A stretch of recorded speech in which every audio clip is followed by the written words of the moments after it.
Okay, ladies and gentlemen, welcome to Lisa Frye, the Catholic Unschooler. Today's the day. Yes, it is. Why am I showing you these trucks? Because today's the day. The day for what? What do you want? Today is the day, yes, I did this by myself. Well, always the grace of God and a lot of love and support from all of you and from my beloved Father, that I am having the beginning stages of new windows and siding today. So they're doing massive measurements. Are we doing good? I don't know who came up, okay? Listen to me. You ready? You want to save thousands of dollars? This is not a commercial. I'm just telling you right now, if you want to save thousands, when I say thousands, I'm talking like massive, like 15,000 or even way more than that. Don't get 3 estimates for anything. No. I don't know where that came from. I don't know. Maybe it seems like, you get the highest, you get the lowest, go in the middle. No. No. That's a lie. You have to get 1 million. You have to get as many as you possibly can till you say, you know what?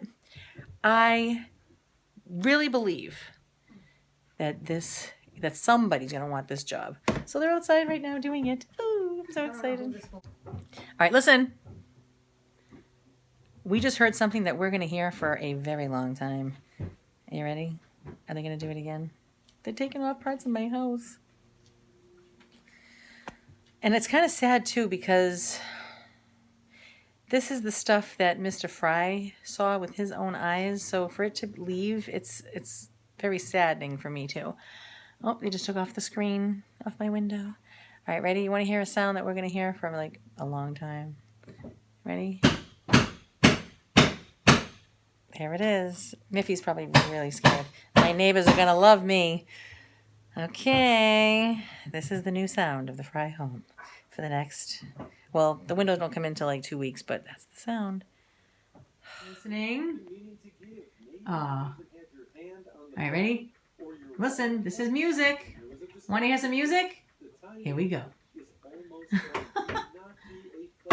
That means that somebody's got my back. Are you hearing that, ladies and gentlemen? Oh,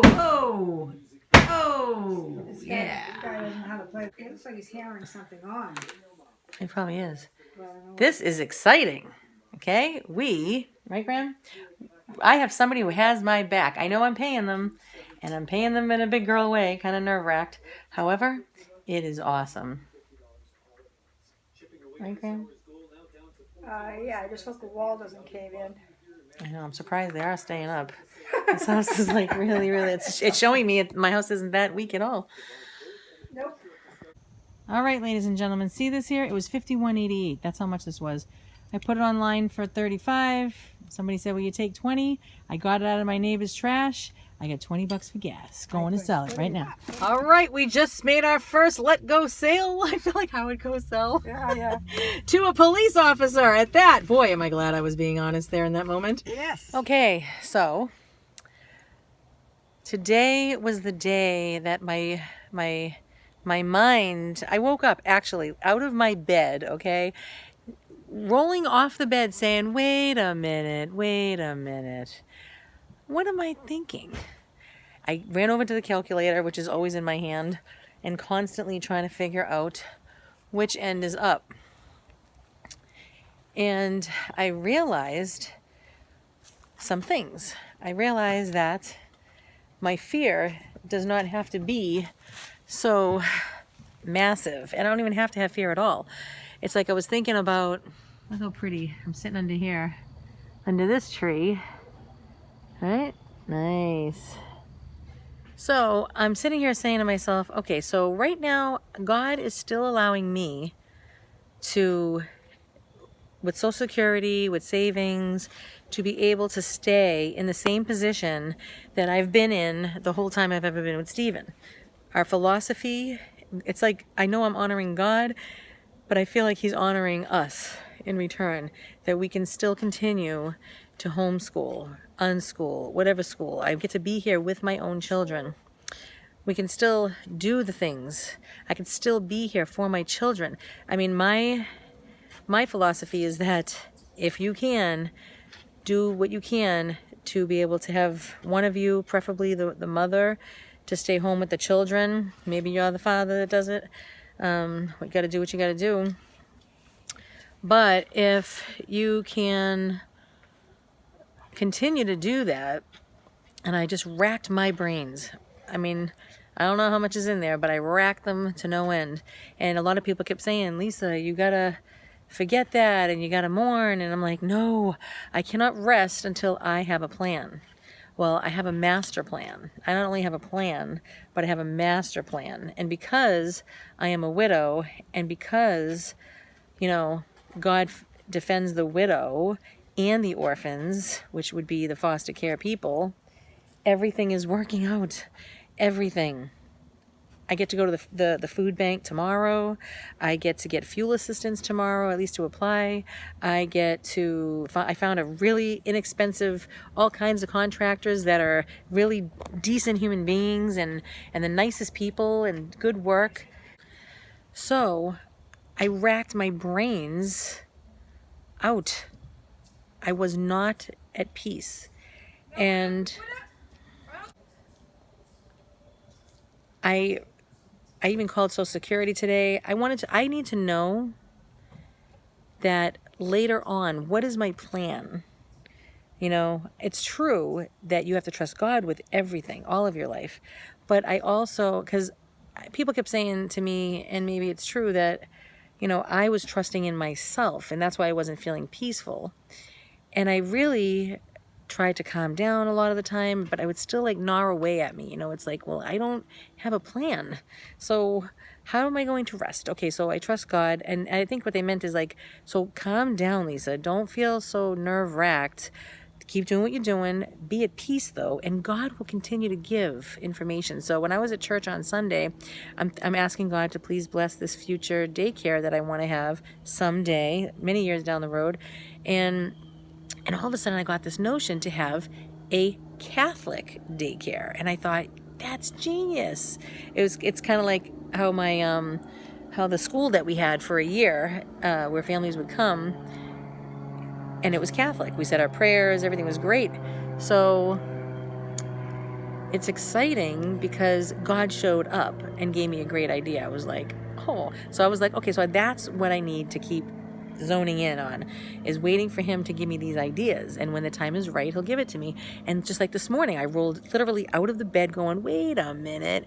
I grabbed my calculator, worked all the figures out all the way on my master plan, and it all works.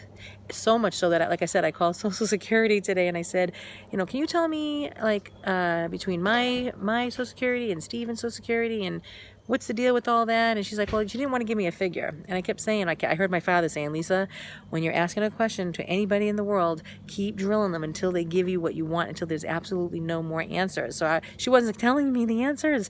And I was just like, okay, so can you please tell me, because she kept saying, oh, the numbers are going to change because over the years in the economy. And I'm like, I know. I said that I know. I get it. Okay. So, but what if I was 67 right now? Can you please tell me what that number looks like right now? And so she did. And I was like, oh, okay, thank you. You know, the pension, you're getting all these, because I need to know. I don't have a retirement plan. You know, my retirement plan was when Steve retired and we were going to live happily ever after. So I'm all set. And that's for the future. So now I know what the future looks like if I live a long life. And if I remarry or if I get divorced, not by my doing, and then if say I get remarried and my spouse dies, or he divorces me, then I will continue to get Social Security. If I get remarried and he's still there, then she goes, just make sure you have a guy that's going to get good Social Security. I was like, that's the plan. When you're young, it's like, oh, he's so cute. Now it's like, do you have a good retirement plan? Do you have good Social Security? It's true. As well as love, of course. So it's really exciting because that is all set. I always knew, I'm like, oh, if I could just be 80 years old right now, safe in my home, my bills are paid, I don't have to worry, everything's great, make that pasta and meatballs for my kids and the grandkids and now the foster kids. I just want a whole house filled with love, because Mr. Frye is not here. He's here in spirit for sure. He's still providing. That is amazing. What a powerful human being, that you can still, you're so powerfully wonderful that you are still providing. All his stuff is around. I'm looking at, the lawnmower, and I'm looking at the dolly sitting out, and these are his things as well as mine, and everything's still in its place. This is crazy. I miss him so much. But today was another day of actually saying to my friend Bobby that, it's like we need to start celebrating Steve and being excited that we have these deeply rooted friendships and family, and we're here on this planet together only to get to heaven. Only to get to heaven. That's the only reason why we're alive, is to get back to God. So in the meantime, I said, you know what? You want to hear something that I said today that was crazily wonderful? Is that I said, okay, so for us, we want Steve alive. Like, for him to be dead is like the worst thing, like the worst of worst. But for God, it was the best.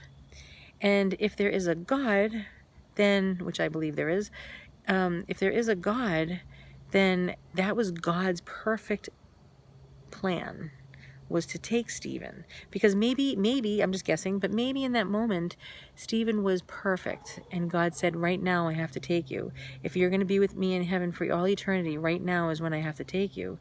And I look around and look at all the things that he would work on, and I'm like, he's not coming back to do that, is he? But he's in the perfect plan of God.